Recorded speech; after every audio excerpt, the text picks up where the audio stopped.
Good afternoon. I'm Kathy Grenling. Along with Lillian Ebby, I'm the co-lead for the Collaboration and Multidisciplinary Team Science arm of the Georgia CTSA. This is the second in our series of grant writing workshops. Today we're going to talk about preparing supporting documentation. We are very lucky today to have two great panelists who are going to share with us their insights into this very important but also sometimes confusing part of putting together a grant. So Julie Hawk is the Proposal Development Associate in the Emory Department of Pediatrics, and Kim Cherewick is the Assistant Director of the Owens Institute for Behavioral Research at the University of Georgia. Next slide, please. So just a couple of ground rules. We have a lot of people who plan to attend today, so please mute yourself using the icon at the bottom left. Make sure feel free to ask questions as we go along. You can put them in the chat box. We'll be monitoring those questions in real time. We also have some designated breaks during the presentation where we'll take verbal questions. So during that discussion, if you just type the word question in the chat box, we'll call on you and you can unmute yourself and ask your questions. Please rename yourself on your display if it's showing something beside your name, and you do that by clicking on the three dots next to your page. Oops, we're going back up a little bit. I couldn't see the controls. My apologies. Okay, we're good. So with that, I'm going to turn it over to Kim. I believe you're starting us off. Yes, starting it off with a bang. Welcome, everybody. We're going to start with research budget design and development. This is a very exciting, very important topic, and we're going to try to make it as exciting as possible. Now, the objectives of this session will be to talk about some of the budget development basics, such as budget structure and the components, which primarily consist of direct and indirect costs at its essence. And the specific budget terms that we'll be talking about are budget justifications, cost sharing, and allowable costs. I'm curious to know how many of you have submitted RA1s or similar as PI. And so if you guys could weigh in, I don't see an option for launching this poll. There's a poll there. If you guys could weigh in on this poll, whether or not you have submitted a grant, a large grant, or a similar grant to an RO1, that would be fantastic. And that will help me to know exactly how much detail to sort of delve into as we go through the various areas of a proposal budget. Give it just a few more seconds, and then I think we can check out the results.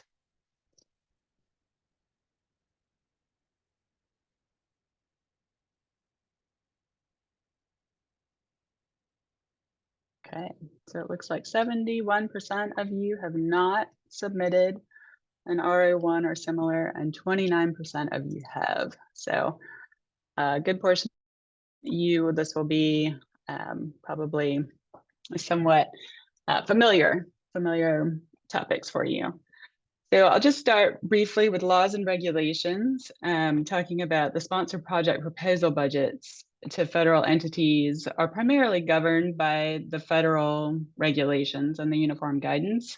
Your state agencies or your state laws will control a good portion of what we're allowed to submit and what we're allowed to agree to as well. And the federal regulations are aware of this. They know that the state laws will sort of restrict even further what they allow for, and then your university policies even further. And because of that, NIH and many other PHS and federal agencies rely on the institution to set into place much more restrictive guidelines than what they actually put in the uniform guidance, which is known as the 2 CFR 200. So allowable costs are consistently treated, and they're reasonable and they're allocable to the project. And the federal government has been increasing scrutiny on grant budget, grant spending, auditing.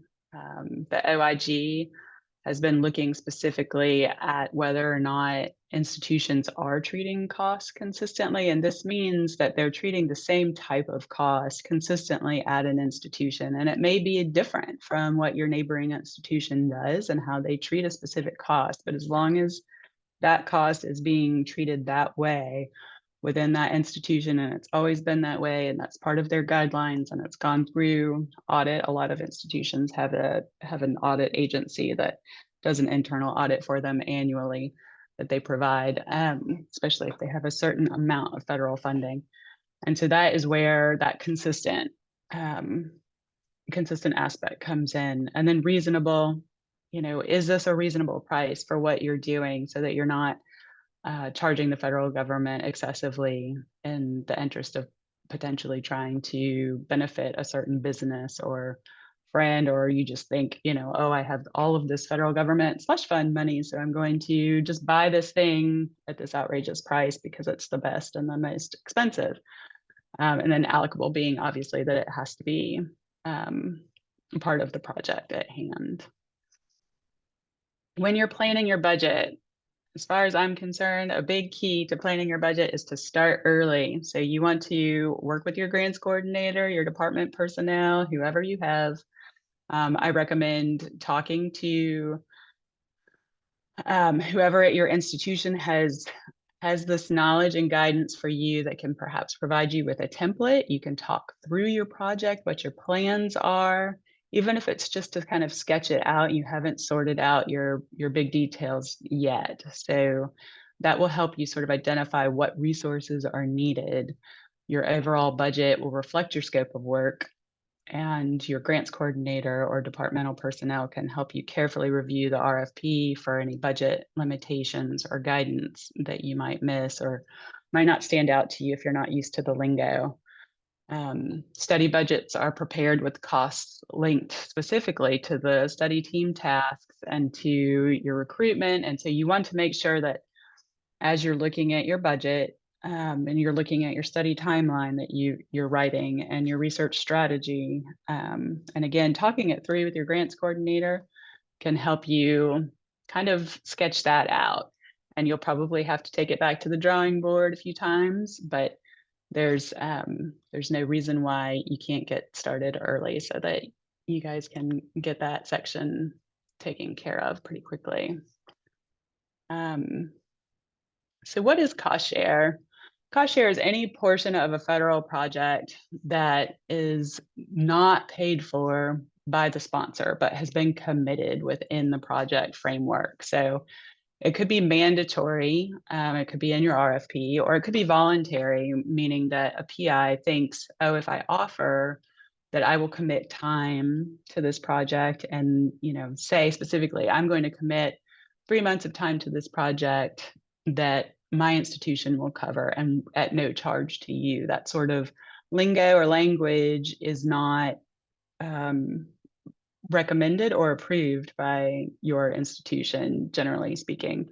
If it is a mandatory requirement as part of your RFP, then of course, that's fine, and you'll work with your grants coordinator to sort out the best way to put that in there. But you want to be mindful that you don't put language into a grant or a grant budget that identifies actual time or cost, even if it's vague and you're referencing time that you're spending and you say, I'll spend time, or my project coordinator will spend time. If you say that you're going to do something and charge it not to the grant, to your institution, or that your institution will cover the cost of scans, or your institution will cover the cost of a personnel, GRA, or whatnot, and contribute it to the project, then your institution will actually have to track that. So it nails down dollars that cannot be used for anything else, and it has to be tracked. Keys to a well-designed budget reflects work proposed in the research strategy and study timeline, as we discussed. One thing to keep in mind is that with inflation, costs have really gone up, as have salaries. And so 500,000 in direct costs annually does not always cover what you need. And if you have a subcontract or you have multi-site proposal, you will want to ask NIH for approval to exceed the $500,000 in annual direct costs. I have talked to a number of other research administrators, and I don't think that there's any talk by NIH that they will increase their direct cost limit. So this is something that they may end up seeing a lot more of, and then they might consider increasing the direct cost limit overall, given the amount of inflation that's been occurring. But it's something that you want to do quite in advance of your submission. And so you'll want to work with your grants coordinator to do that. I wanted to put that on your radar as something that you may want to do depending on what research you're proposing. So your budget needs to follow your sponsor and your institution guidelines. Ideally, you've kind of thought through what it would look like, your activities on the post-award side, once you're actually on the ground doing this work.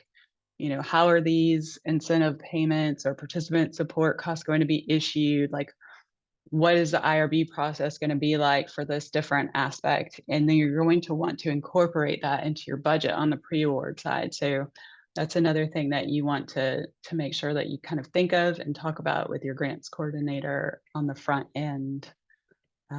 Follow sponsor and institution guidelines.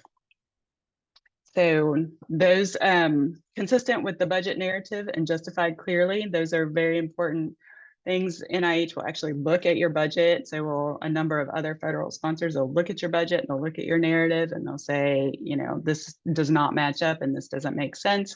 And they may just cut your costs at award time, or they might ask you to verify it just in time. And then I suggest talking to experienced PIs and study coordinators just to help gauge what some of the costs might be. If you're not familiar, you might want to talk to a mentor or colleague or some other staff on a grant that might be similar to yours. So a modular versus a detailed budget. Modular budgets pertain to particular NIH applications referenced here in the slide, and then modular budgets may pertain to an R01 application if the direct costs are equal to or less than $250,000 per year. This is a lump sum of direct costs and a modular amount of $25,000. And this type of budget is very easy to be submitted to the sponsor and to be reviewed by the sponsor. Your institution will likely go ahead and require a detailed budget. I know the University of Georgia does require a detailed budget internally, but what will be submitted to NIH is a budget that specifically says direct costs $250,000, indirect costs, and then gives the amount. And then the justification will only be about the personnel effort.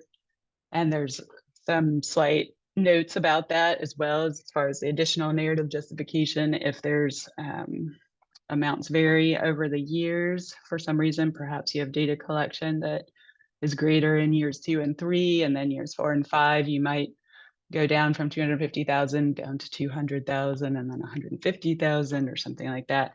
And so in your additional narrative justification, you would explain that.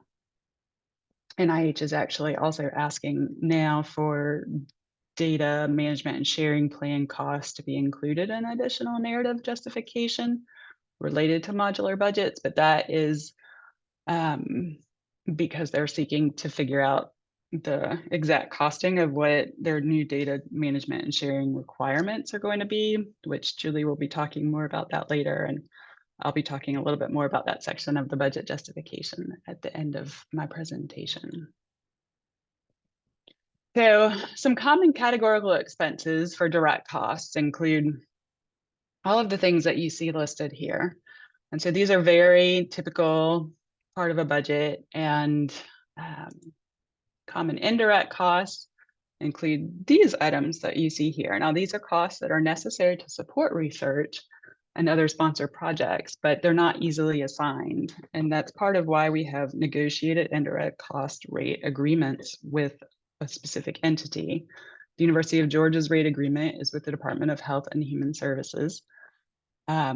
Agencies or institutions rather who have funding that's primarily DoD, like the majority of their research is actually DoD. Their NCRAs are usually with the Office of Naval Research with ONR. And so those are the two primary agencies that negotiate federal indirect cost rates. And they base it on a multitude of factors, and this goes under review and is submitted by an institution to the federal government for review and negotiation every 4 or 5 years.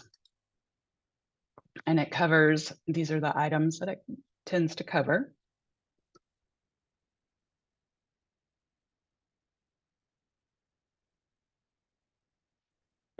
So your modified total direct costs are your basis on which your facilities and administration charge is set. So the total direct cost less the items that might be excluded. The items that are typically excluded from F&A include equipment, participant support, leases, tuition, and any subcontract costs beyond the first $25,000. So your total direct costs will include your equipment, your participant support, your leases, and your tuition, but F&A, your institution's F&A rate, like UGA's is 51%, that would not be charged on those amounts. So that's why we call it the modified total direct costs. Common budget considerations are things like who are the key people needed each year? How much effort do they actually need to put in? Maybe it will vary over the years. That happens quite a lot where somebody with statistical expertise or a certain area of expertise might pop in for 2 or 3 months 1 year of a study, but not be on that much time for the other years of a project. So don't be afraid to really look at that and talk to your co-investigators, talk to the key people that you want to involve in your project, to your study team, and make sure that they understand what your expectations are and how much you're budgeting and planning for them to be involved. It's important in terms of making sure that you're allocating the funds appropriately across all of the years. I see a lot of times where particularly early career faculty will feel like they need to add senior faculty because they've mentored them and they want somebody with, senior faculty with more expertise on their grant. They think it'll give it more credibility. And so they feel obligated to give them a certain amount of effort each year. Oh, surely they want a course buyout or they'll want 1 month summer or something like that. And it's really costly to their grant and they can't really afford that. And the senior faculty probably doesn't need that much effort anyway. So you kind of want to really assess that, have a look at it and think about who are your team members and what amount of time will they be needed and what years will that be the most important. And then you want to look again at your study timeline, your statistical power, your different sites. One thing that people often miss is advertising and recruitment expenses. So advertising is very expensive. Communication expenses can be quite expensive. Travel to sites can be quite expensive as well. Travel for participants to come and either come to your laboratory and get scans or come to a site may be pricey as well. So you kind of want to think through all of that, think through various options and work with your grants coordinator to make sure that you streamline how you budget those costs as well, so that whenever you're executing your funded research, you'll be able to do it pretty smoothly. So in some instances, you might want to tie in travel costs into incentives if that's allowable at your institution. So everybody gets a set, $150, but that takes into account that they may have, mileage to get from another county or something like that. But it depends, and you'll need to work with your grants coordinator. Does anybody have any questions so far? So Kim, there are a couple of questions in the chat that I think are worth discussion for the whole group. So I'm just going to direct you back. Can you see the chat? I can't. Okay, so I'll read you one question Okay. early on. from Amy. She said, in my recent experience, it seems like NIH awards are coming in with a general 20% budget cut. Should you work that into your budget proposal, i.e. over budget, so that you receive the amount of money actually needed to carry out the research? It's challenging. I would say yes, especially if you're expecting that. I know NCI has been habitually issuing 17% cuts. We just went over this with one of our grants. It's concerning because you want to make sure that you're walking the fine line of actually asking for exactly what you need. If you know that a center and institute is cutting at a certain amount, you either have to be prepared to cut your statistical power and actually reduce sort of the study parameters, or you have to over budget. So, you know, I always would say err on the side of asking for what you really need related to all of the things that you expect to do. And then if you get cut and you realize that you might have to reduce your budget just a little bit, and then reduce your participant enrollment or something like that, and you could tell your PO that, and they could either provide you with the opportunity to, apply for an administrative supplement, or potentially, negotiate that. You always have a chance to negotiate your award before you start spending, before you accept it. I don't know if an IC has a set amount like the NCI 17% right out of the gate, if they are willing to negotiate that. But I've encouraged PIs to negotiate, and I haven't had one that actually went that far, so I'm not sure. But I think you could always budget an extra RA or a little bit additional RA time or something like that. And then kind of if that ended up getting cut, maybe that wouldn't be as significant for your project. That's my sort of go-to. Another question you may be getting to later is about buying equipment on grants. Yes. And how you budget for Yeah. equipment. We have several slides on that.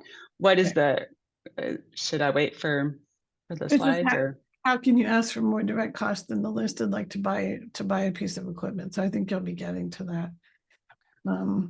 There are a couple more comments.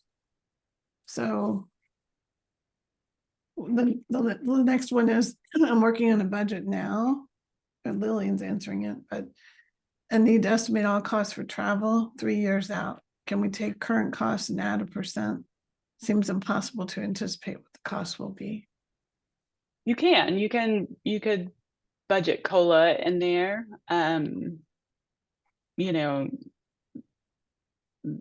Inflation is, if your institution will allow it, a lot of institutions encourage it. NIH does not usually fund it, and they will usually take it right out of your budget. So again, I would go for a category that would be less subject to being cut, like perhaps additional GRA time or something like that. I think we've answered many of the other questions in the chat. Does anyone have one that they'd like to add? Or you feel like you need additional information for your question, just write the word question and we'll call on you. Okay. There's one more question about tuition for graduate students being budgeted into the grant, being mandatory for costs. How is this received by the NIH? Oh my God. Back to here. Sorry. I'm sorry, say that one more time. So UGA and Emory2 have just passed a policy that makes charging a portion of tuition from the graduate students being budgeted into the grant as mandatory for direct costs. So how is that received by the NIH? NIH is quite accustomed to institutions requiring tuition. So I think it's less well received by PIs who feel that that makes GRAs specifically more expensive. And so they're more likely to probably budget for research coordinators or lab professionals. who will be fully dedicated to their project and will cost very similar in light of those tuition requirements. But NIH is, they're very accustomed to that. I think it's very common across the United States and possibly internationally as well for tuition to be a line item associated with a graduate student. Yeah, and just to clarify, when you say GRA, you mean Graduate Research Assistant? You Yes, don't mean Georgia Research Alliance. that's right. Okay, so I don't think all institutions call them the same thing, so just checking. Yes, thank you. All right, I think that's it. Okay. All right, so to get started on the first part of a grant budget, key personnel includes your PI, your co-investigators, and consultants who may be key to your project. These people will be clearly identified and readily justifiable. They're critical to the success of your project. They're regularly involved in the conduct of the proposed activities, and they will provide both intellectual and hands-on input and have time and effort involved. A consultant is a person who provides critical but often limited input and is not usually allowable to be employed by the same institution. I know that is absolute at UGA. In fact, you can't have a consultant that has been even employed within the last 2 years. I think the University System of Georgia is like that. I realize that Emory and some of the other institutions that are on the call do not operate in that way, and that's fine. I don't know what your parameters are, or if there are parameters around your hiring a consultant that is employed at your institution. But you do want to make sure that if you're putting a consultant as a key person, that again, you're not just putting them on because they look good. They're actually going to have, a critical input on your grant. And then for other personnel, that typically includes postdoc fellows and graduate students. You will rarely name them and include them as key members. I have seen this happen maybe one time in the last 13 years of working on grant budgets, and that person ended up leaving pretty much within the first year, and then we had to notify NIH because they were named on the notice of award as a key person. So you want to be mindful of that. It's okay to name them, but you don't necessarily want to make them a key part of the team. And then technical personnel are people who are tangibly relevant to the proposed work. So again, your project coordinator, your research technician, research coordinator, a very specific title, and they're very specifically going to be dedicated to your work. And you could put them on at 50% time and have them on another project at the other 50% time. You can gauge their percent effort on your project that you're proposing. But you don't, you would never put just a typical administrative person on the project because that is likely to get shut down. So you want to highly justify any technical personnel that you have. There are scenarios when an administrative personnel, a business person directly related to a project might be necessary, but that's very rare. So just talk to your grants coordinator about that if you're thinking it might be necessary. So calculating personnel costs, salary and fringe benefits. This is something that I find is kind of a sticky wicket. Some people really want to make more money, and so they budget themselves or they budget somebody else at a much higher salary and then say, oh, well, the sponsor awarded it at this salary, so I should make this salary. And that's not possible. So federal guidance, uniform guidance, and institutional guidance and state guidance all requires that we use an institutional base for our key persons, and we can reasonably adjust that if we know that somebody's going to go up for tenure and promotion, and they'll likely receive, an increase, and we know generally what that increase will be. And we can put that in, and we can put that into our budget justification that the PI is going up for TMP, and this is what we expect their salary to be. So it has been increased accordingly, and that will hopefully preclude any chance of that being cut whenever NIH is reviewing the award. Other personnel salaries will be determined by your institution's HR classification system. So lab coordinators and research related personnel, there's typically a pay band that's associated with these types of positions. And so it will be based on experience. And you'll know kind of if you want to bring in somebody who's relatively a brand new research professional, just maybe an undergraduate that's working in your lab, and they're going to want to work in your lab, for a year or so and work on this grant, or maybe they'll want to work on the grant for the whole time.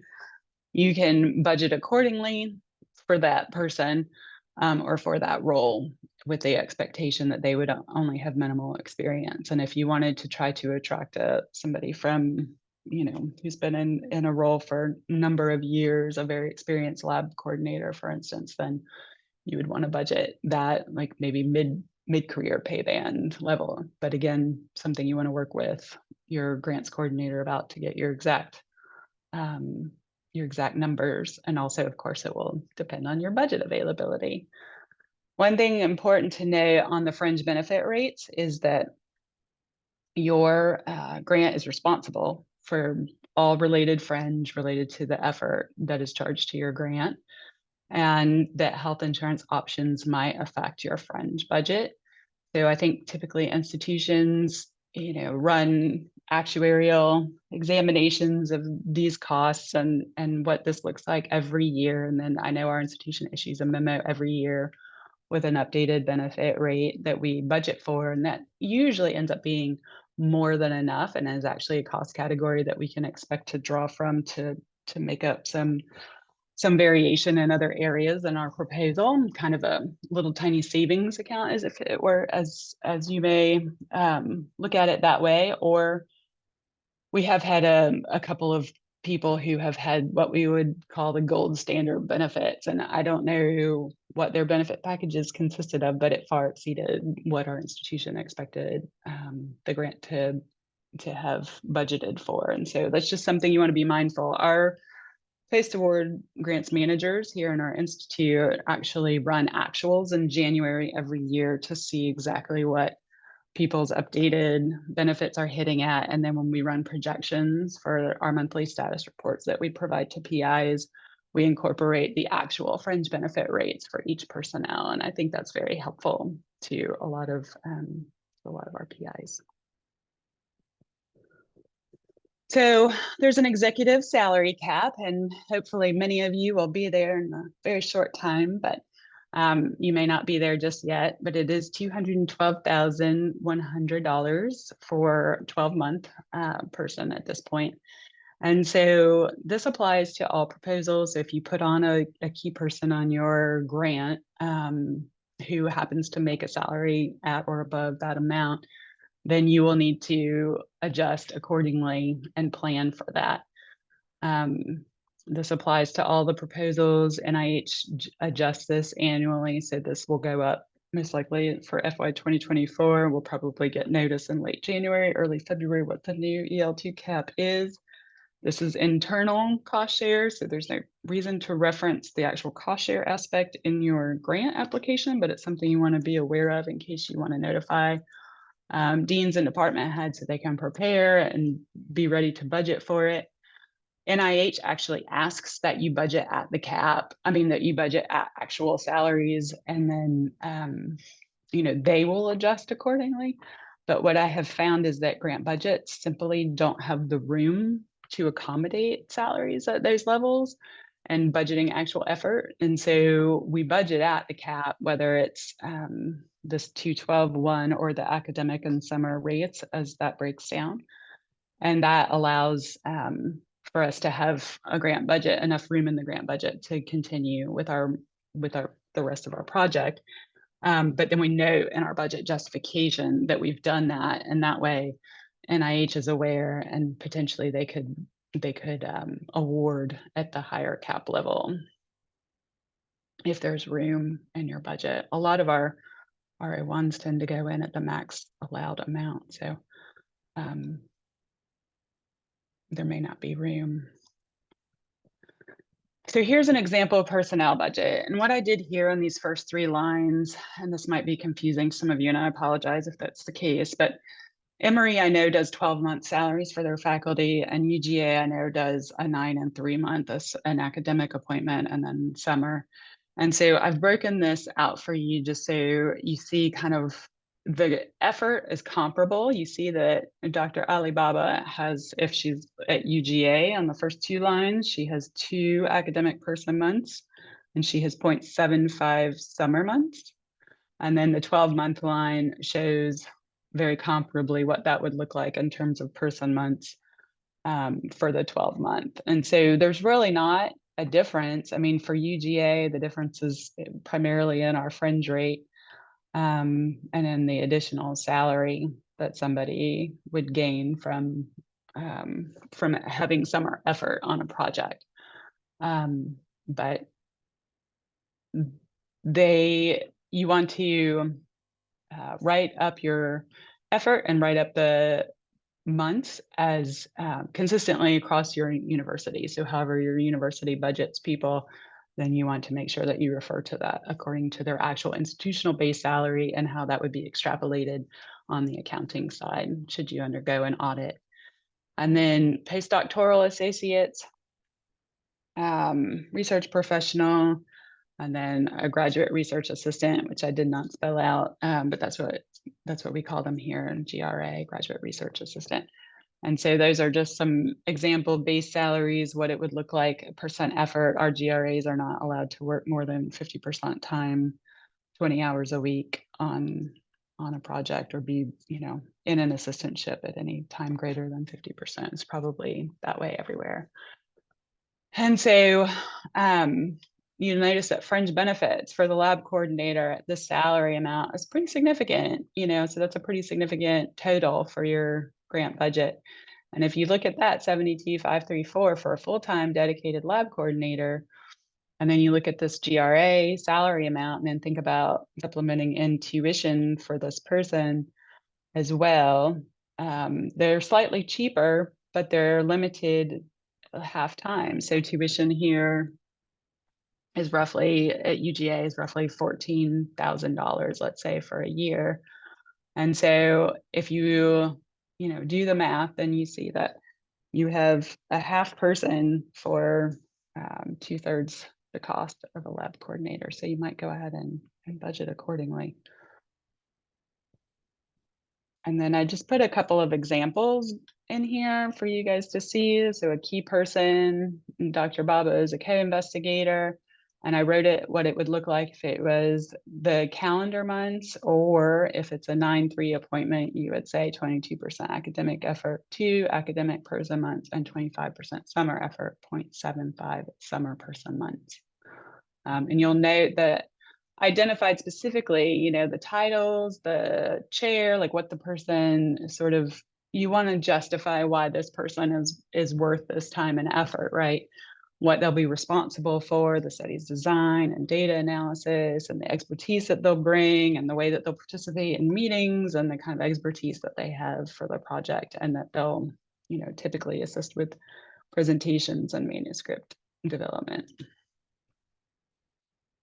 And here are some example other personnel justifications as well, where you want to go into some detail about how they will be providing assistance specific to the project. I'll let you guys read that. I think you're all going to be provided copies of these slides. So, any other questions so far? We do. We do. We have a couple that I think are important for everybody to hear. So Sarah asks, can you clarify the difference between collaborators, consultants, and other significant contributors? I have Emory personnel on an Emory NIH grant who bring important expertise, so I would like to include their biosketch, but they're not committing a significant percent effort. Okay.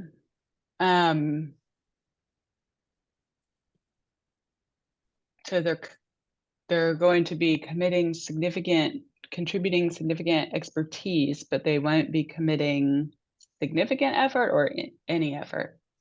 Sarah, do you want to unmute and explain your situation? It's okay if you don't. Sorry. No, it's yeah. So it was a physician who was going to be helping out with some recruitment as well as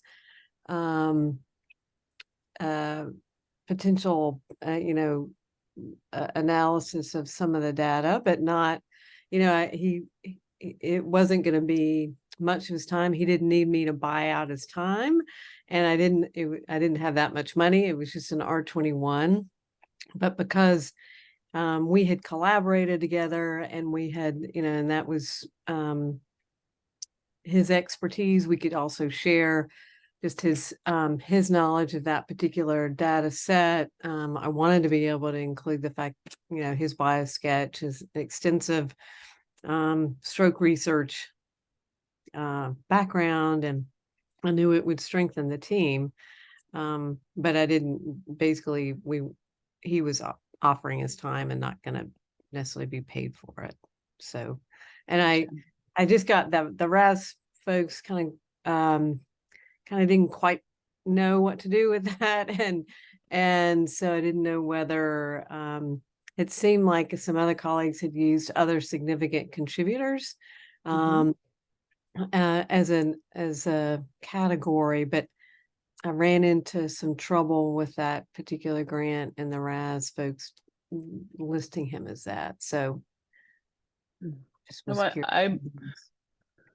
I think that would be a very reasonable option from my perspective. I'm not sure what they saw that maybe was challenging with that, because it seems like you could put that person in your budget justification as, another significant contributor and call them,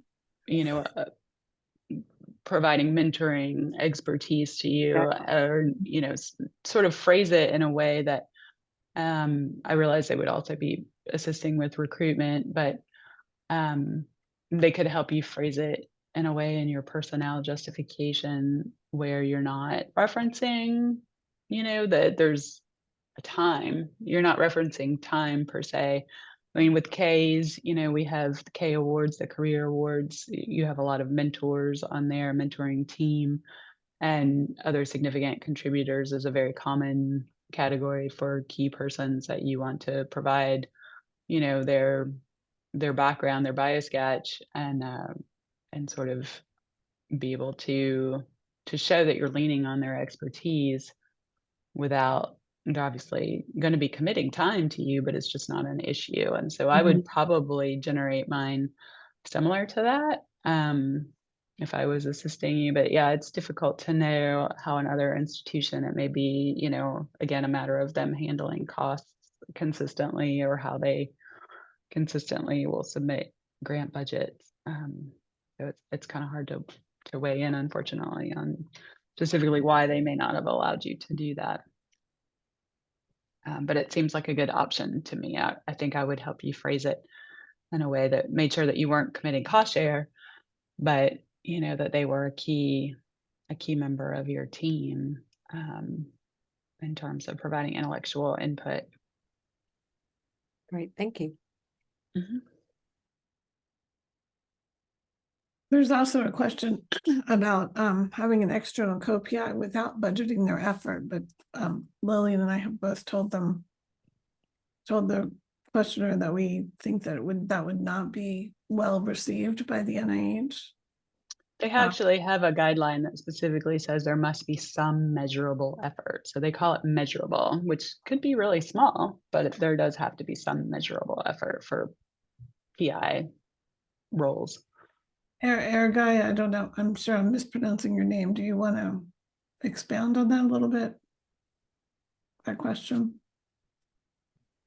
Hi, thank you. Yes, so literally, I'm writing a grant, and I have external collaborators from a health system, and two of them want to be a co-PI, and because they're doing a pilot and we want to kind of study this pilot in more detail, and that's why we're submitting this grant. They told me it's okay that, we can be co-PIs, but, we don't want to be budgeted for, because we are already, this is part of our job. And so I'm just kind of, thinking about this and saying, well, this can't be. I mean, I don't think this can this could be, and I don't know how, how to do a sub award for them because they're in a health system. Mm. And so I'm just in this limbo. So they're not housed in your institution, they actually have, they're in other sort of HR payroll scenarios, Correct. right? Yeah, I don't think is a subcontract necessary? Like, if they're not having any expenses on there, is there anything that they would be administering any type? We're gonna get to I actually have a slide on subrecipient versus consultant, contractor, vendor. And so we may address that in this slide, but there's the main considerations that I always look at are whether or not a person's contributing scientifically to the decisions in the project, and will there be funding that would need to be flowed through?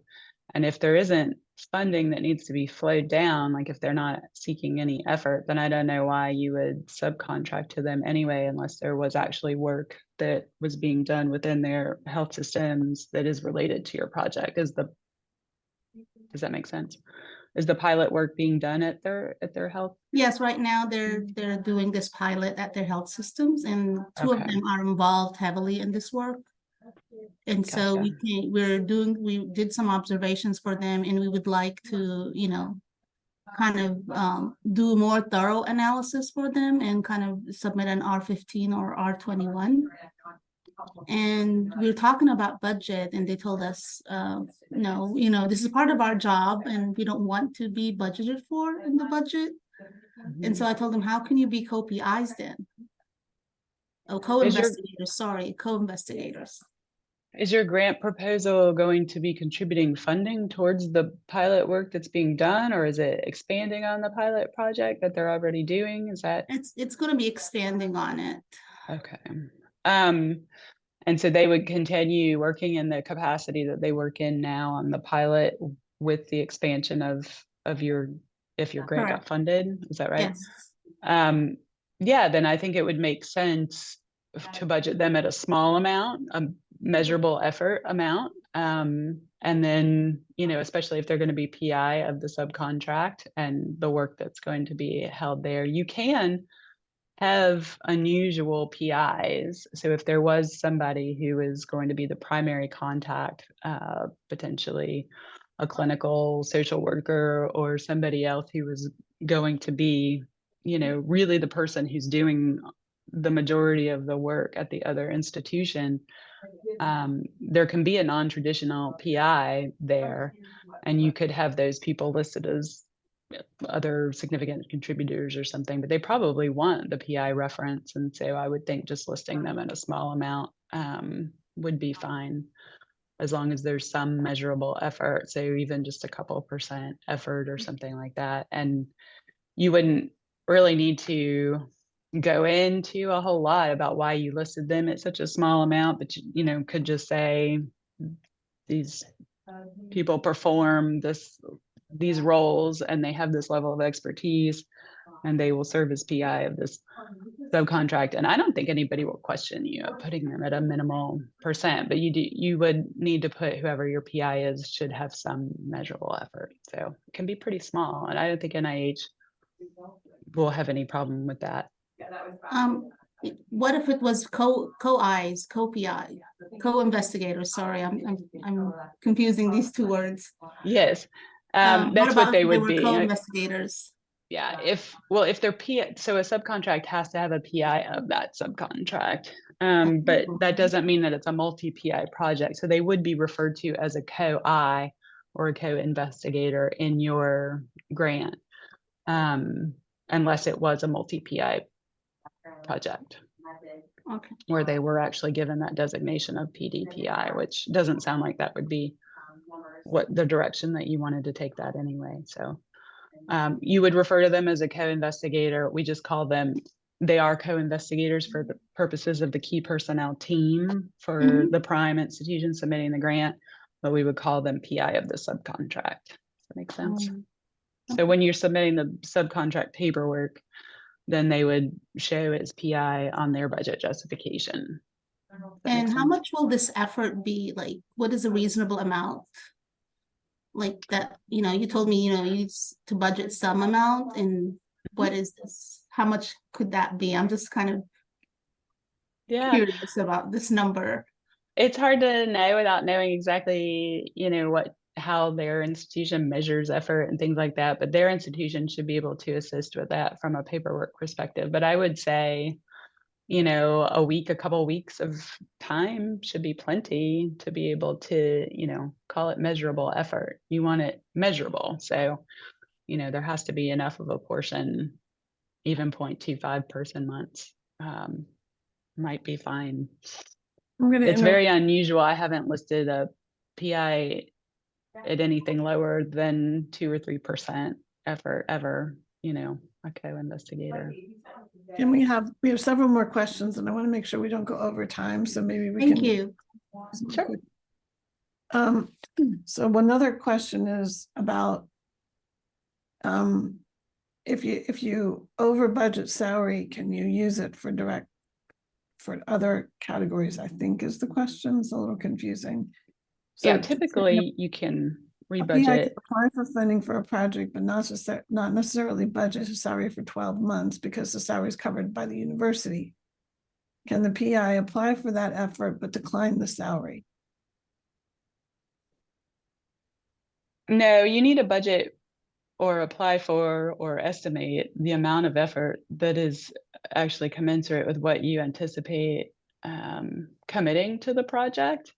And usually your institution has a mechanism for allowing you to buy out of effort. So you can either course buyout, or here at EGA, we have options for salary savings / research buyout, where you can buy out of your research time. And then your university will usually give you money back, or institution will give you money back from their salary savings that they get from the amount that you charge to the grant. But you do want to represent the actual amount that you anticipate spending on the grant, the actual effort that you plan to commit to the project. So some institutions will allow cost sharing in internal, not referenced in the grant, but ours does not. And NIH wants you to tell them how much you plan to work on a project. Now, saying all of that, if you do find that you've over budgeted and you don't actually need to spend 3 months, or you suddenly, all these grants that you've submitted hit, and you're going to have to adjust your effort accordingly so that you're, going to be spending a certain amount on each grant, then you can absolutely use that salary for something else, depending on the amount of it. You may have to notify the sponsor. But that's really standard as far as that goes. You can actually do that in the RPPR. It's the only prior approval request that can be made through an annual progress report, is the reduction in effort. And you could say then the $20,000 in savings from this reduced effort will be used to fund a postdoc in the relevant domains to help assist with the project related work or something like that. All right, there's one more question and we're almost at 2 o'clock. So I just want to make sure we leave time for Julie, other parts. yes, This gotta last hurry. question is, how do you budget for internal experts that require effort but are not key personnel or co-investigators? So for context, we're a sub-team within CTSA award that develops software for research projects, and oftentimes we offer letters of support on grants to strengthen them. And you would be listed as key personnel or co-investigator for a small amount of money. If you are acting as a consultant, you cannot receive any money. So that we do some list people as key personnel with no measurable effort. I think you can. It sounds like you do want to pay that person though, right? Because they're an expert, or are they just contributing intellectual? Santiago, input? want to explain? Quickly. Hi, Kathy. Yes. Thanks, Kim. So we're a team. We're not faculty. We're all staff, and we typically do a lot of the work. So for like a 6-month period, we may contribute 20% of our time, but we're not key personnel in the sense of like a PI. And we typically do have a role of a consultant, like if they were to hire a group outside of the institution, but we are inside the institution. Mhm. So your And so- institution may allow for that. That may be just fine there for you guys to do that. If you have expertise that you're contributing to the project, then you could potentially be listed as a consultant and be paid from your grant depending on what your institutional guidelines are. So Emory will not allow us to pay consultants, but you could be listed as key personnel easily if you're providing a service for that grant, right? Yes, I mean, yes, absolutely. You could be listed as a co-investigator or other significant contributor and have some measurable pay related to that. It sounded like you didn't want that though, like you didn't want to have measurable effort.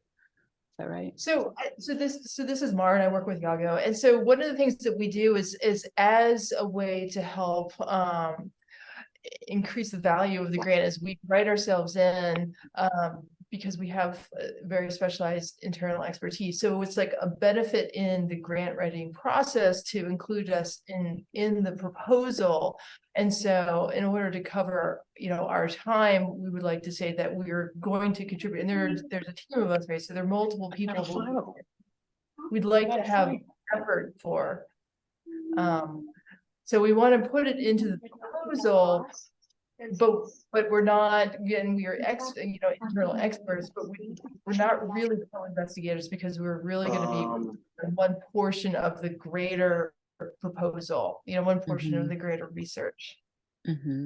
So we're just a little confused because this is like a service that we offer and we want to do it for a lot of future grants. And we've found that it's beneficial to include ourselves as a team because we are internal experts and consultants, but we just kind of walk that fine line. And so just asking your expertise on like, how can we frame ourselves? Because we're not really co-investigators. Do you have a name for your group? We're the Apache. So we develop mobile applications. Okay, so I wonder if you could write that in under other direct costs, which is the same place where consultants go, but you wouldn't go on the consulting line. You would probably go in the blank line, but by name, your group could be named there and estimated costs for the expertise and contributions. Potentially you could measure it by hour. Something like that could be a way to do that, because we definitely use firms or groups or centers, data centers, things like that, and they get budgeted in that section, and they get, there are definite costs related to that expertise that's being contributed, and those people aren't named per se as far as the, you wouldn't be in the key personnel section then, and your biosketch wouldn't be there, but I mean, you could expand significantly on the expertise of the team members and that section of the budget justification. There is no page limit in the budget justification. So does that help? And I'm sorry. Yeah, and sorry, what was that section again? It's just other Direct costs. Yeah, there's 3 blank lines in that section where that kind of cost would perfectly fit. Okay, There. that's great. Thank you. Thanks, Sure. Kim. And you guys can email me to you later. I mean, if you have additional questions, I can try to help. Again, it's harder from another institution trying to help, but I can certainly try. I think that will work at Emory, what you suggested. Why don't you go on now? Okay. So direct costs, equipment, property. Sponsors know and expect your state laws to be very specific, and they really are. Definition, any item basically non-consumable and non-expendable with a useful life expectancy of more than 1 year. This used to be 3 years and now it's just 1 year. And the per unit acquisition cost needs to equal or exceed $5,000, or your institution may require less. So like, for instance, I know the University of West Virginia has a capitalization level of $3,000. And so anything above that would be considered equipment at their institution. But for the federal government's purposes, it's $5,000. And occasionally a system, such as a computer system or some kind of complex machinery or whatnot, different components might all together make up that system. And so if all those components together make up a system, at $5,000 or greater, then it would meet the definition of equipment. Equipment must be purchased for the project on which it was proposed, and so it has to be proportionally justified if you do plan on sharing it with other projects, or if you're just going to maybe share somebody else's equipment that they have, and you know that there's going to be like a replacement part or something like that. You can actually very specifically itemize and proportionally justify those types of expenses related to that equipment. Please note that it's very common for people to have issues arise related to equipment towards the end of their project, and then they want to replace the entire thing. So then they have it for the next grants that they're going to fund. Your institution will not allow that. It is not allowable by the federal government either, but you could proportionally purchase a new thing or equipment, part of the equipment, a new part for it or whatnot, proportionally to what the remainder of the grant is and the remainder of the use that will be involved. And so very occasionally you could actually purchase the whole thing. It just depends on sort of where you are, and you might have to apply for a supplement to NIH to cover those costs. Equipment is excluded from F&A, and equipment purchases that are not in your budget as proposed will require sponsor approval. So if you're going to rebudget for equipment, then that will require sponsor approval and a rebudget that will affect your indirect costs as well. So here's an example, equipment budget justification, where you just sort of explain that we're asking for this amount. We're expecting to need a negative 150 degrees freezer for the storage of these large quantities of samples. And usually your equipment should pretty much always be purchased in year one, possibly year two. So travel, domestic and foreign, you want to separate and itemize between those two things on your budget. Allowances for air travel are, you have to make sure that you follow the Fly America Act for any federal funding. It's required. Doesn't matter if it's more expensive, you need to use a US flagship. Generally, only persons participating in the project can fly using the dollars or travel using the dollars on that project that are funded for that project. And there is adequate justification required. And there might be very restrictive rates. I think institutions, trump the federal government on all rates and restrictions related to travel. And so, you're probably all used to traveling and what your internal requirements may be. The budget needs to specify the number of trips and days and people and per diem rates and transportation costs. I have actually had people say that they look specifically, they'll get on Travelocity and see if the funds that somebody is requesting are reasonable for the location and of what somebody is asking for. And that was, I think, for PCORI, which was Patient-Centered Outcomes Research Institute, a conference that we attended for them. And I was just shocked at the level of detail that the grants administrator person that does awards for them said that they actually look into that. I don't think that NIH typically looks into that level of detail, but you do want to show that you are making a really good effort at trying to budget amounts that actually match what you're doing in the destination. Here's some example of domestic travel. The travel related to your actual project should be identified separately from conference travel. International travel, same thing. You want to really go into the detail, specifically name the place you expect to go, the conference you expect to attend, the anticipated costs related to that. And if you do budget escalation, anticipating, inflation or other costs, you could go ahead and justify that here and explain why you're doing that in the out years. But usually an institute or a conference will publish at least a couple years in advance where they anticipate their conferences will be, so you can kind of gauge what those expenses look like. Here's the slide I mentioned before on subrecipient versus consultant and contractor. This is for UGA, but I imagine your institutions each have similar type charts or flow charts or decision trees based on this. It's a little bit vague, and your grants coordinator will be incredibly helpful to you in trying to ascertain exactly which mechanism you need to pay somebody by. But these are those things, and you can examine the slide more thoroughly in your own time. I guess, well, should I skip this, Kathy, and just keep going?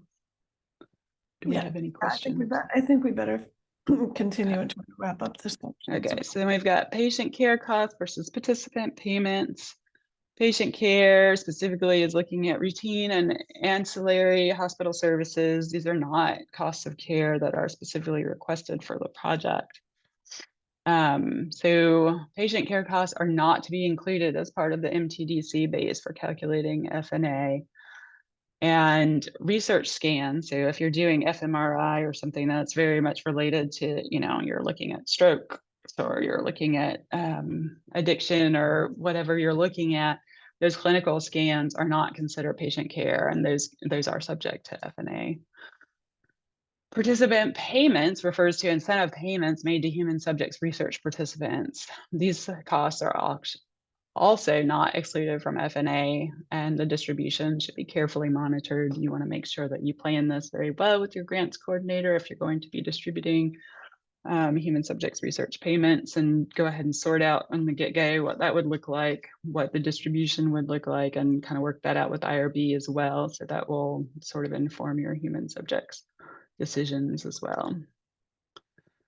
Participant support is not often on NIH grants. I think probably only for conference grants and maybe a few other type grants. This is really related to participating in trainings or workshops. And so these costs are often budgeted as stipends or travel registration fees, and they don't include the actual people at the institution. Those have to be budgeted in direct costs as usual.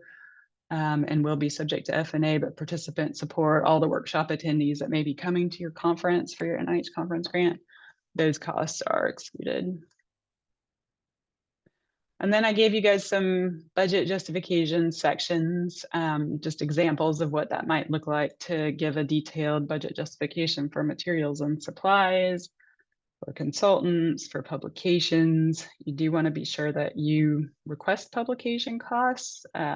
You know, reviewers expect that you are going to publish. They know publications are expensive. There's no reason not to put them in your grant.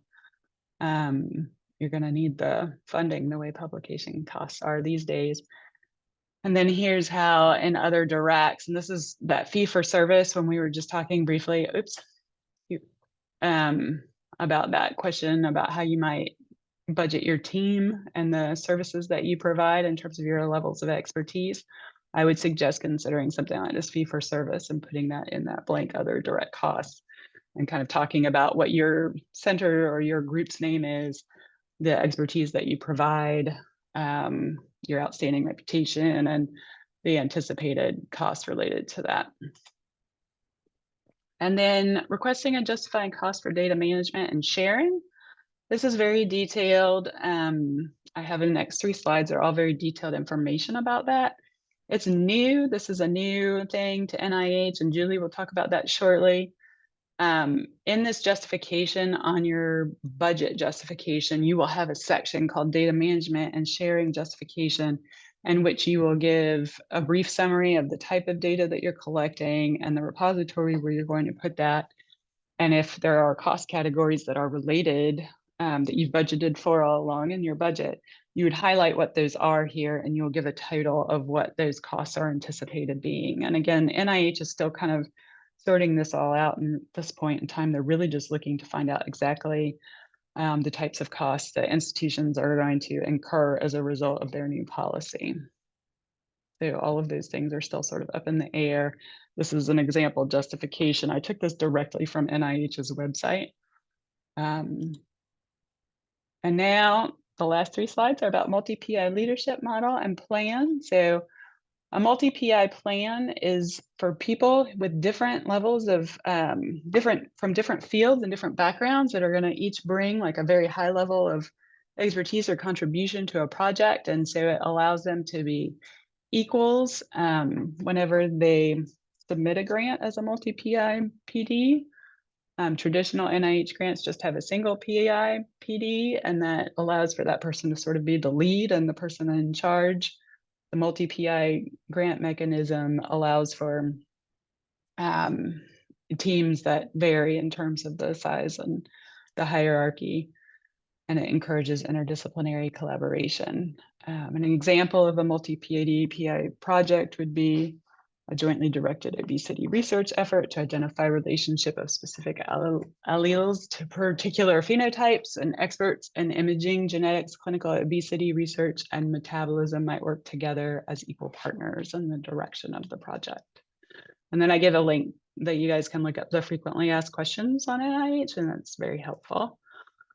And then in your PI leadership plan, your multi-PI leadership plan, you need to explain your rationale. Most of the time, these are only a couple of pages long. I don't think there's a page limit, but they don't usually exceed 2 or 3 pages. You just kind of explain the rationale, what the roles and expectations are for each of the PDs, and then the process for decision making. And if there's going to be any disputes, which do frequently happen, as you guys might imagine in academia, there's conflicts, there's disputes, and you need to have a plan in place for when those arise.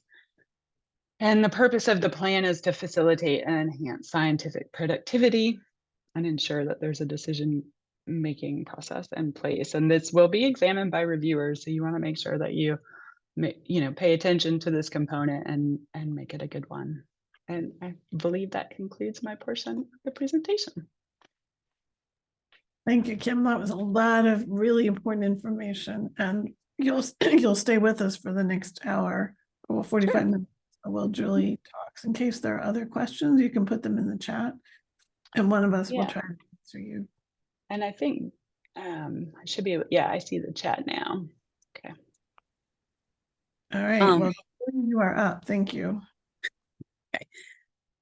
I would like to share a little poll with since we have a little bit of time crunch here.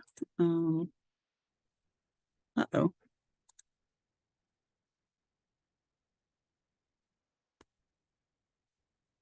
Huh.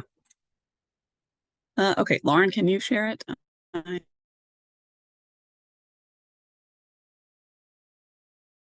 It's up now.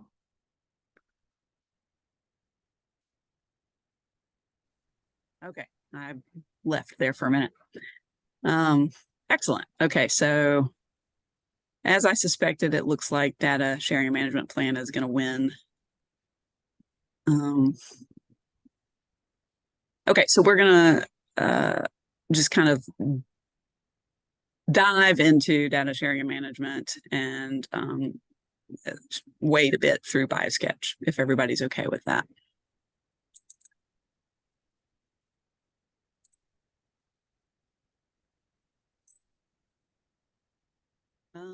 I don't seem to have control, Gray.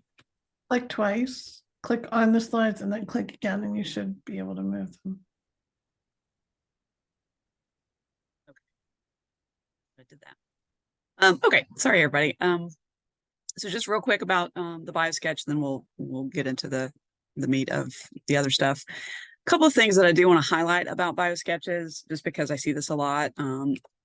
The header is something that a lot of people forget about, that you really should be using. Well, you have to use the most up-to-date form.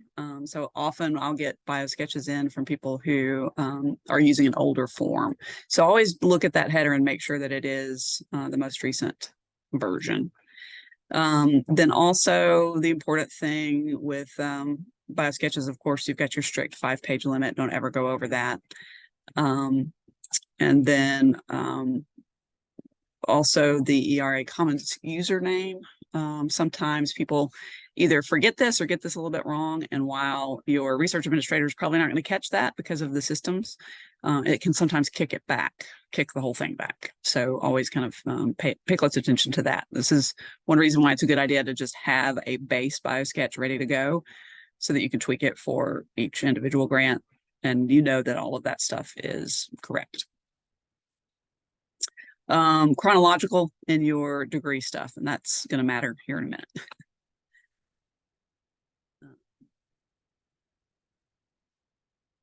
And it is not going. So the personal statement, this is where you get to be a little bit more personable. You get to have a little bit of a narrative. Basically, you want to describe why you're well suited for your role, the relevant factors of your training, your past work, how that builds to what you're doing for this particular grant. And you, in this section, may cite up to 4 publications or research products that highlight that experience. You cannot duplicate those, though, in the contributions to science. So make sure that you are thinking through all of the rhetorical aspects of the BioSketch as a piece of this larger grant so that you're highlighting things at the right spot. Note that you are allowed to cite interim research products. So if you're a junior person and are in the middle of producing a lot of research products, but they're not published yet, you can still cite those. Happy to take questions on that in a bit. Just a few strategies here where you always customize your personal statement for the specific grant. It doesn't have to be a lot. You can do, a sentence or 2 at the end that just shows, tells your reader what it is, the role that you're going to be providing in this grant, whether you're the PI or key personnel, and just sort of highlight that so that it's clear that you're thinking through this again as a piece of this proposal. Provide context for your career trajectory, highlight your past accomplishments, and this is where you can do that in a narrative format. You can include a hook to sort of capture the reader's interest. And again, you could be more personable here, but don't take it to, an extreme, but grabbing the reader's interest is always a good thing. If you are doing a career development award, we didn't ask that specific question, but I suspect there are some people on here who are working on Ks, for example, then you do need to speak to both the research and the career path in this section of your BioSketch. Because again, it is an integral part of the whole package. So you want it to speak to the rest of it. In terms of length of your personal statement, you want to aim for about half of a page, and ideally don't exceed that first page of the BioSketch for the narrative part. If you do the 4 citations or any number of citations up to 4, that can go over a little bit, but it looks better, it's cleaner, and it reviews better. And then finally, you want to sell your role in the proposed research and how you're the perfect person to do it.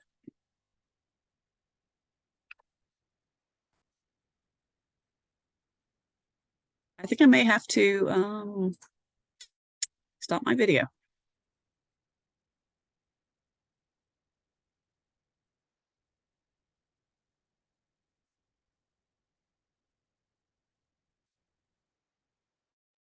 Did we lose you, Julie?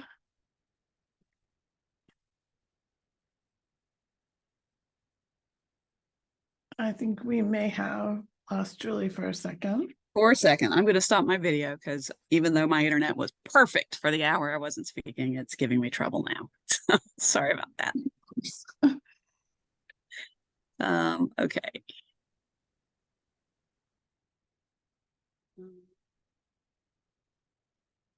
If I don't know if this would help your internet capacity, but you could give control back to Gray and just tell her next slide. Yeah, that might be good.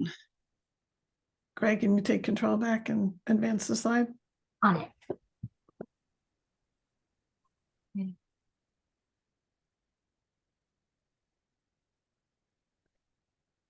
So an example of the personal statement, just go ahead and advance one more, Gray, if you don't mind. You can see this will be more useful for you when you get the slides later. You can see that strong hook at the beginning and the past success there at the end. So it's really showing how everything is working together. I'm sorry, I'm also having trouble seeing the whole screen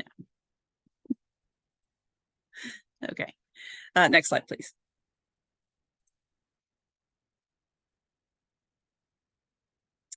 And again, because we need the. All right, so this one, and I'm going fast because I do want to get to the part that you're most interested in, but this, I want to point to this very beginning. My training in internal medicine, pediatrics, infectious diseases, tropical medicine, public health has provided me with the expertise to investigate important clinical research questions for global pediatric and adolescent HIV care. This is just a really masterfully crafted opening sentence to a personal statement. It's concise, it's clear, it gets to the point, and it shows that importance. I mean, it's just packed with information, but without being overwhelming. I think that's a really, just a really great example of getting straight to the point and leading into that, building up that narrative of the personal statement. And then it goes into showing how the past success has occurred, and then shows a track record of collaboration. This particular one is from a career development grant, so it's important to show collaboration with your mentor. Okay, next slide, please. Okay, so this part is where you want to start doing things in reverse chronological order, and this is a relatively new thing for the BioSketch for NIH, maybe 3 years ago. So if you haven't done one in 3 years, but you did one before, you might have to do some conversion. And just make sure that everything is reverse at this point. And it makes sense. That's the way most people are thinking when they're doing their CVs and whatnot. You want to list all your current positions and scientific appointments. If you are a student or very early in your career, you can also list scholarships, traineeships, fellowships, development awards, whatnot. You have to use your judgment in terms of what makes sense for the specific context of the grant. Okay, next slide, please. And the next. Sorry, this would have been more seamless if it had let me control. Again, this is just an example showing all of that in reverse chronological order. So if you have an older one that is in chronological, make sure that you update that. Okay, next slide. Finally, the contributions to science. This is another place where you really want to think about customizing it for specific grants so that you are, really highlighting the things that speak most to the grant that you're on. And this is another area where you are positioning yourself in the context of where you are in your career. So if you are very junior faculty, you're not expected to have 5 contributions to science. And in fact, it often is not reviewed as favorably because sometimes you have to sort of stretch things or make one contribution seem like it's 2. Whereas if you really focus on 2 or 3 very strong ones, that reviews a bit more favorably. So things to describe, you want to indicate your historical background that frames the scientific problem. The central finding of the contribution and the influence of that finding, your specific role in the described work. So don't make it vague. If you're not the main person behind it, and it's okay if you're not, if you were on a team, which you probably were, describe what it is that you did. And as with every other piece of the BioSketch, figures, tables, or graphics are not allowed. Okay, next slide. A little bit more on the contributions. Each can be no more than about half a page, including the citations. And as with that first personal statement bit, you are allowed 4 citations for papers accepted for publication or research products.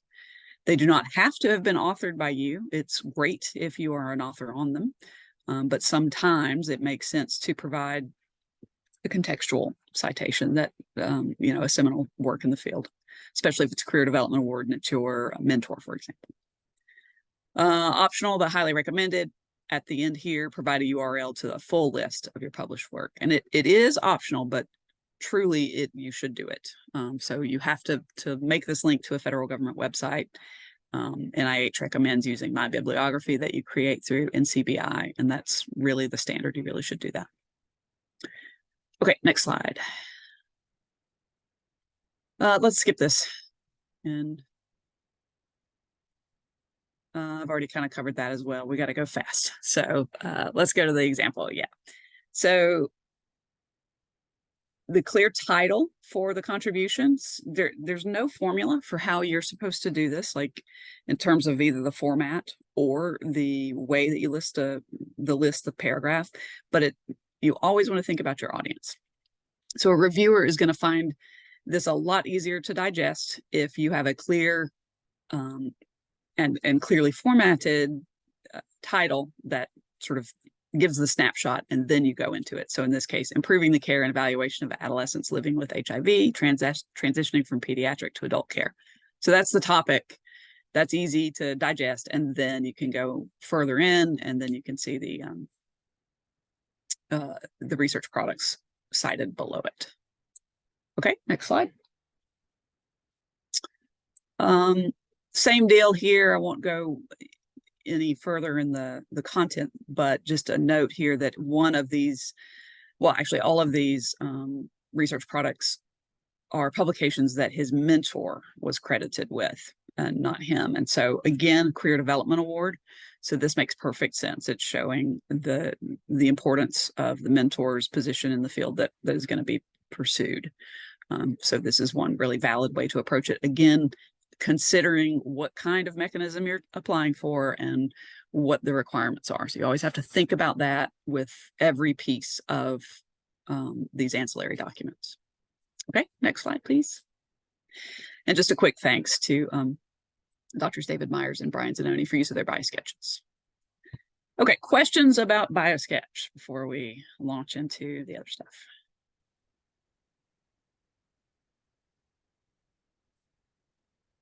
We've been kind of having a sidebar about how we review BioSketches from the other side of the coin. Okay, great. I don't see any other questions. Okay, and I suspected that most people would be pretty comfortable with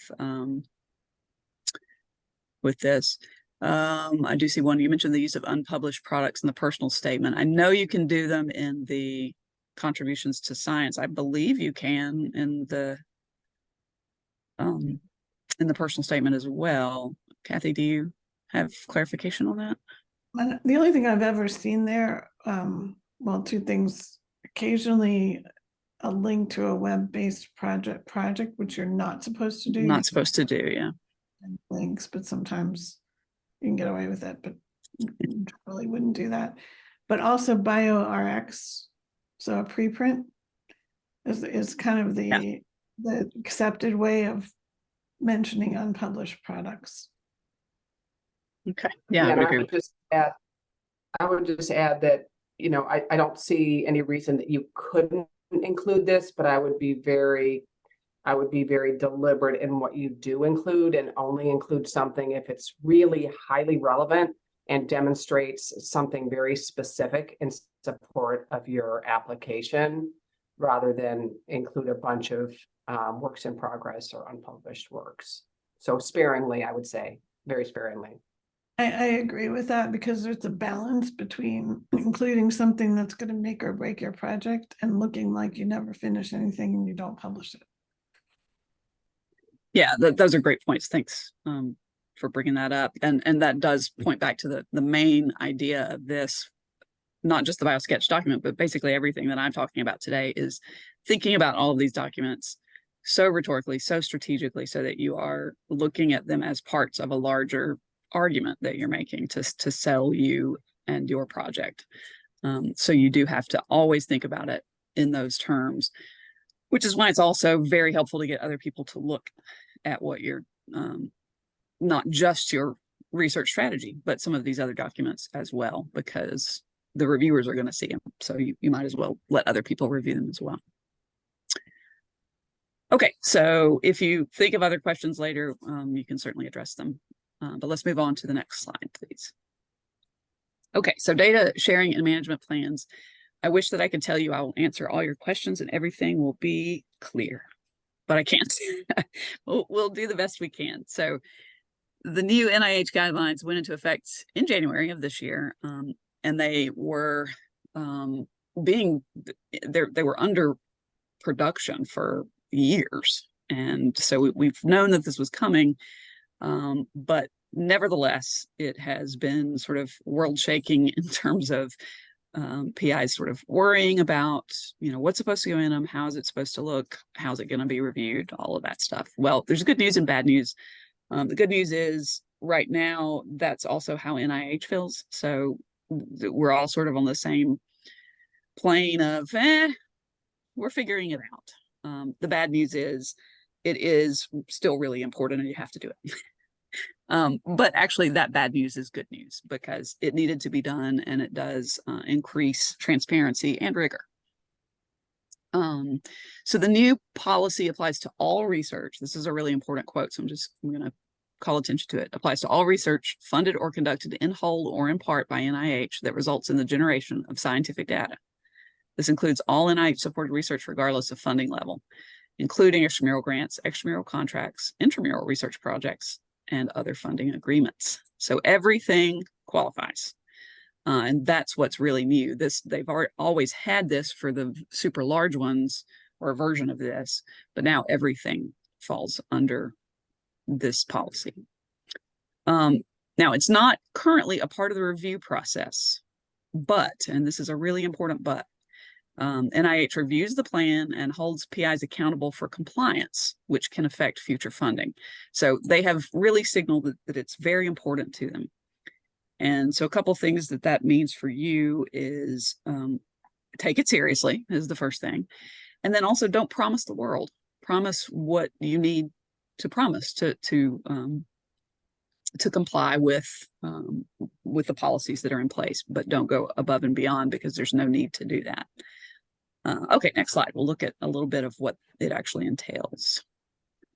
Okay, so first of all, how does NIH define scientific data? Because this, we've certainly had these questions. So they define it as data commonly accepted in the scientific community as of sufficient quality to validate and replicate research findings, regardless of whether the data are used to support scholarly publications.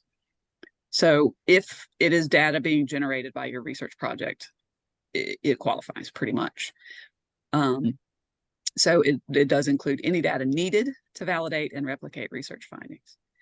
What it does not include, so things like laboratory notebooks, preliminary analyses, completed case report forms, drafts of scientific papers, plans for future research. So a lot of the stuff that you're, whiteboarding out, that sort of stuff, that's not what they mean. They're talking about sort of the deliverable data that comes out of your projects. And that's what you need to come up with a plan for both sharing and managing ethically and responsibly. Okay, next slide. This one I've already covered, but yes, it does apply to your research. There are forms of data that are exempt from being shared. Absolutely, when we get into privacy concerns and whatnot. But that does not mean that you don't have to have a plan. So even if a lot of the data or even all of the data that you are generating is exempt from being shared, you still have to have a plan that includes managing it, which often, as Kim mentioned earlier, is going to have costs. So we'll talk about that briefly, but when it comes to the costs, I'm not going to be your expert on that. Okay, next slide. Okay, so there are 6 main elements as NIH frames it for the DMPs. Now you'll get these. They are also in other federal grants. So NSF has a version of this. It's just a little bit structured a little differently. But for NIH, element 1 is your data type. Element 2, related tools, software, and/or code. 3 is standards. So the standards in the discipline or field or subfield for how to share. And sometimes those standards don't exist yet, and that has to be discussed. Element 4, data preservation, access, and associated timelines. So I say very detailed, as detailed as you can be on how those data are going to be preserved, accessed, and the timeline for that. Element 5, the access, distribution, or reuse considerations. And element 6, oversight of data management and sharing. So that's going to be an institutional mandate usually. And at Emory, at least right now, it's the PI has the oversight and data of the data management and sharing. A lot of PIs don't like this and would prefer that there be an oversight committee or something at the institution, but that's just not the way it is at Emory, at least not yet. I can't speak for any of the other institutions, but I suspect that right now that would be the case at the other ones as well. This is going to be an evolving process though, because it is new and taken very seriously by NIH. So I do think that we'll see a lot of changes in this and a lot more streamlining of what is required and even the format in which it's required. Next slide, please. Okay, so I do provide a few links here for when you get the slides. So NIH provides several templates that they did a great job actually of showing you a variety of kinds of data management plans, because of course, the kind of data you're generating differs wildly, even in this group that we have right here. So it's going to matter a great deal what kind of data in terms of what your data management plan is going to look like. The Emory Library provides even better templates, and I've got a link here. This link actually works whether you're logged in or not. So regardless of where your institution is, you can look at these templates from Emory. Now, it's going to be Emory specific language for when it gets to the very specific stuff. So it's more helpful if you're at Emory, but it still gives you an idea of what to think through, regardless of your institution. And then finally, this is most important for Emory, UGA, and Georgia Tech libraries because they all offer the data management, the DMP tool. It's a data management planning wizard where it will walk you through creating your plan. I've played with it a little bit, and honestly, I find it easier to just do it yourself, but you know, your mileage may vary. Some people like it. Now, I know that Morehouse School of Medicine does not yet have this. I don't know if it has plans, if the library has plans to get it. So this is login protected, and you would have to have a collaborator at one of the institutions that does have access to it.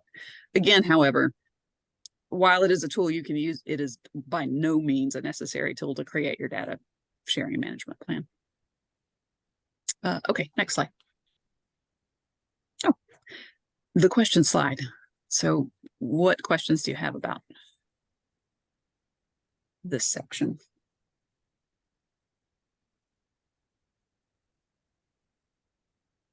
I don't see anything in the chat quite yet. Okay. I'm kind of surprised. There's been a lot of chatting about it and a lot of groups. You know, again, this section is not yet reviewed, may never be reviewed. We don't know. So the word that I've heard from insiders is take it seriously, absolutely, but don't worry. Don't fret about it. That NIH will work with you. It's not going to make or break whether you get the grant. It's just something that you need to think about being able to deliver what you promise. So a little comfort there. Okay, next slide. We're going to shift gears a little bit to facilities and resources. Go ahead. Okay, so this section again is so important in terms of thinking through it in relation to what you're doing, and not just the specific research, but what kind of mechanism. Most of the grants that I work with are U grants and P grants that are sprawling, and so the facilities and resources sections for those grants tend to be very long. If you're doing an R or a K, it doesn't have to be that long, and I've seen them quite short that are they get the job done. But there are various ways to sort of approach the strategy for it. First, you want to understand the importance and the purpose of it, and is to show that you are in an environment that is conducive to and supportive of the research that you want to undertake, and that you will be able to complete it. So you've got to show that that's the case.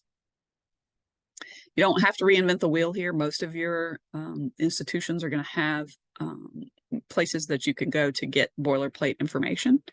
And I'm going to show you most of those. And for those who don't have places that I could find, I'll give you some suggestions on how to get them. Next strategy is to know the resources you're going to use and what you need to say about them. Now, again, you're hopefully using boilerplates for most of the things, so it's mostly been done for you. You just have to know what it is you need to get. So it's kind of like learning how to use search strings well. It's that sort of a skill, right? That's where the strategy comes in, is learning how to find or think about what it is that you need to find.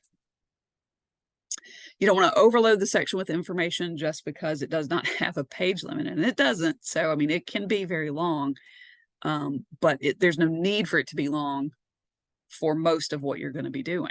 And again, always remember your reviewers.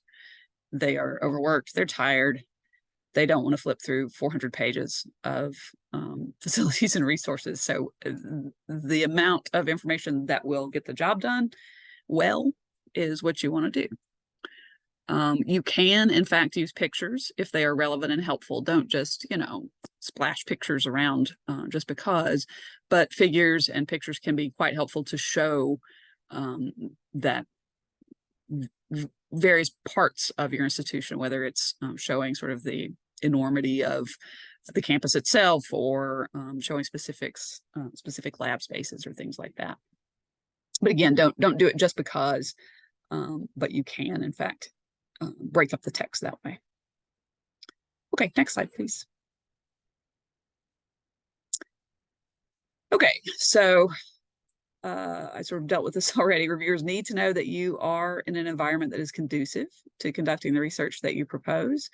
So while this, and we've covered this in the other sections as well, while this is an expository document, you're explaining things, not writing persuasively per se, it is doing persuasive work. So you want to think about it rhetorically so that you're positioning things in a way that does that persuasive work without, sounding like it is.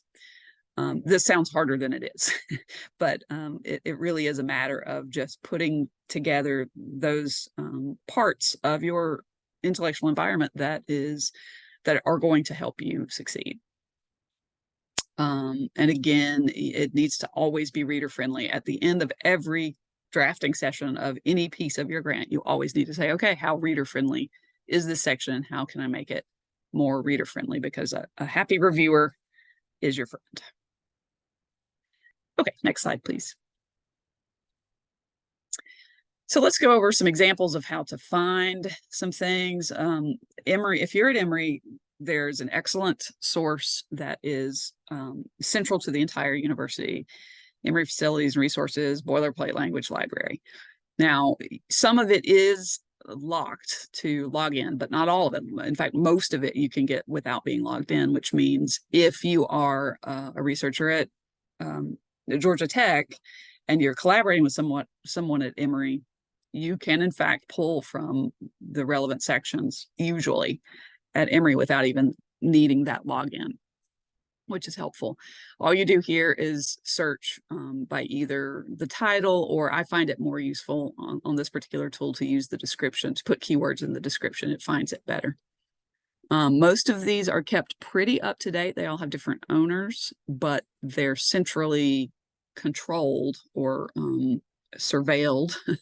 Neither of those words sound friendly, but they're centrally sort of supervised by the Office of Research Development. So every 6 months or so, the owners get a nudge to update. And then that first one is friendly. And then if they don't, then a moderately less friendly nudge.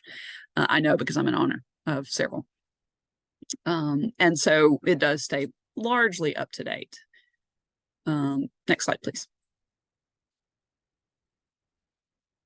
These are screenshots of the versions that you'll see at other institutions within the Georgia CTSA. So University of Georgia has boilerplate through the Office of Proposal Enhancement.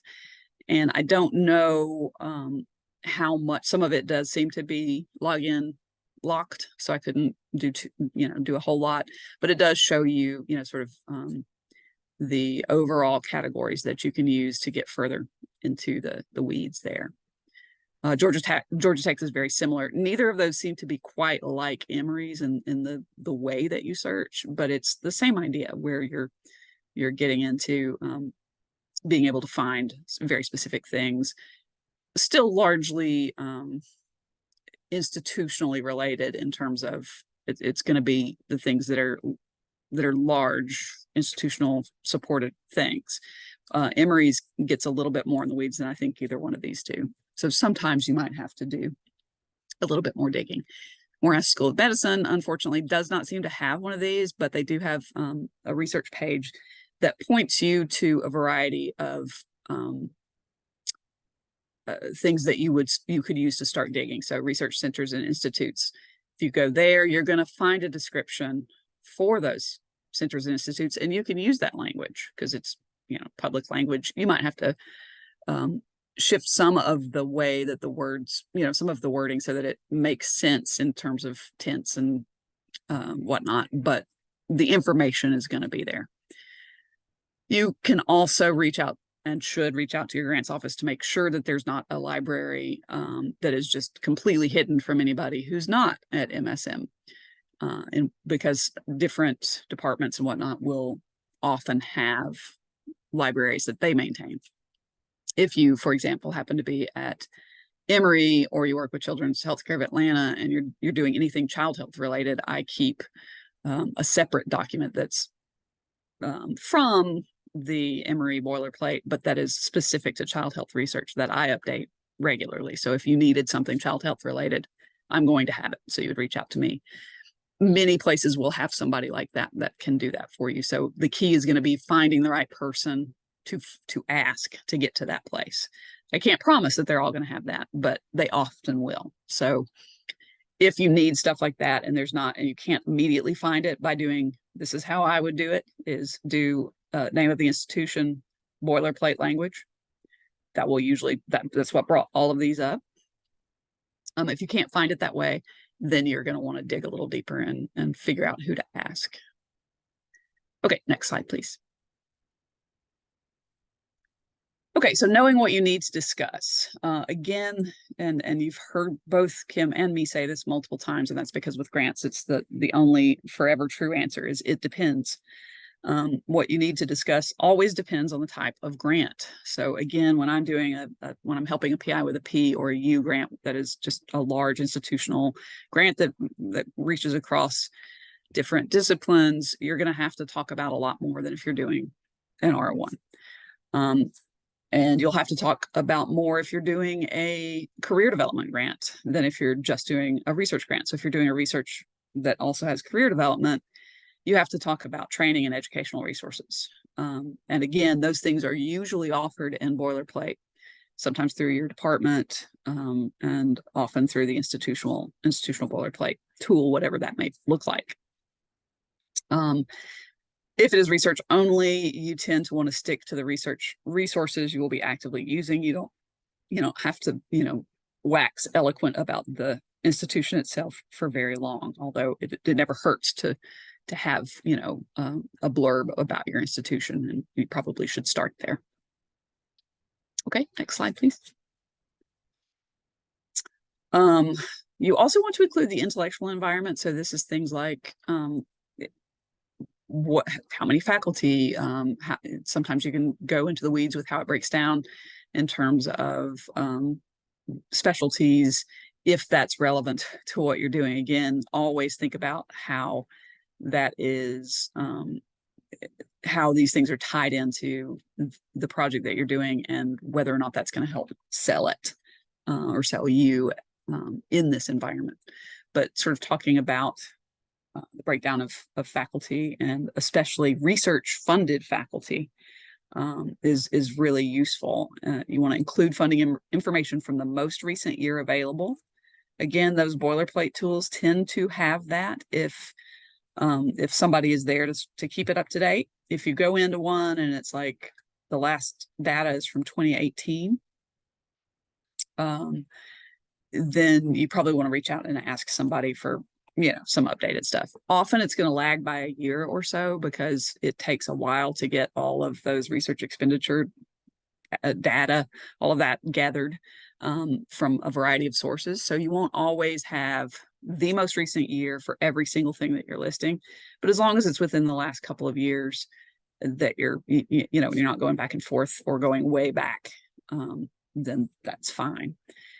And then finally, if things are trending up, so if your faculty numbers are going up, if your researched faculty numbers, especially the research funded faculty, if those are going up, if the research dollars are going up, mention that. You want to talk about the things that are trending in a good direction. If they're trending down, maybe don't, is what I would say. That you always want to position the facts in a way that that shows the positive of the research environment.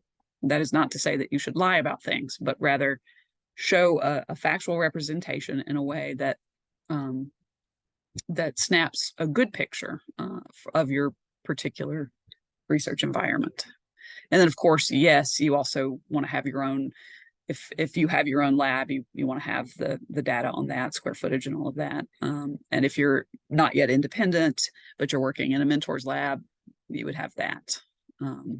And often square footage of other research facilities that you're using and what equipment they have. Now, there is a separate document in most cases for equipment, and we don't really have time to cover that today, but sometimes some of the equipment can sneak into the facilities and resources as well. It'll be covered there, but that doesn't mean you if you're required to have that equipment document, you still have to have it. Okay, next slide, please. This may be okay, so with the do's and don'ts, there are no space constraints. It's a free for all, except not really. Think of your audience. So again, keep it brief, but be thorough in your coverage. So say what you need to say to paint this picture, but don't belabor any of the points. And then remember your audience and spice it up with pictures as is relevant and helpful. And I'll show you a little bit of what we do for grants on the next slide, I believe. So this is not this is actually lifted from the boilerplate document that I keep. So this is an example of something that's helpful figure wise. This is the Emory Plus Children's Pediatric Research Ecosystem. So it's a graphic of our centers and cores. So we've got our vertical centers that are sort of focused on a disease or disease class or, something like that. And then you've got your cross-cutting centers that deal across those different diseases. So things like cellular therapies and outcomes research that is disease agnostic. So that shows this in a graphical way. It's very quick to digest. You've got your cores on the bottom. That's not replacing the description of all of the relevant centers or whatnot, but it does give you a good snapshot of the variety, the intellectual environment, and the actual tangible resources at your disposal. So something like that is always useful if your institution has that available to grab a figure like that. You can also, of course, have pictures of the actual buildings, but that doesn't give you much information. It just says, here's this pretty building, whereas a figure like this actually delivers information. And then just an example of the funded research at Emory section.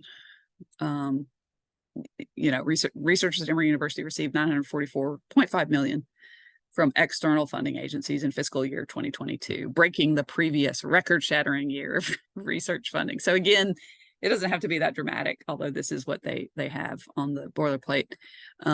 But it shows that this is a trend up. This is, an impressive dollar amount, and it doesn't just look and sound impressive. It actually broke last year's record, which was also a record. So it really does show this, this positive trend.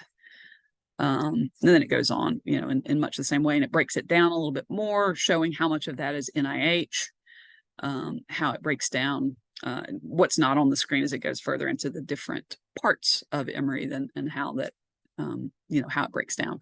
Now, again, it's dependent on what you're doing as to how much of this you necessarily need to put. And that's something that you can always talk to a mentor or other people who have in your department, in your sphere, who have recently gotten the grant that you're going for, just kind of get a sense of what they're doing as well. Okay, next slide, I think maybe the questions. yeah, so questions on that or any of the above, we've got 4 whole minutes.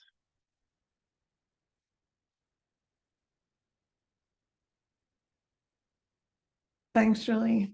Any questions on any of what you've heard today?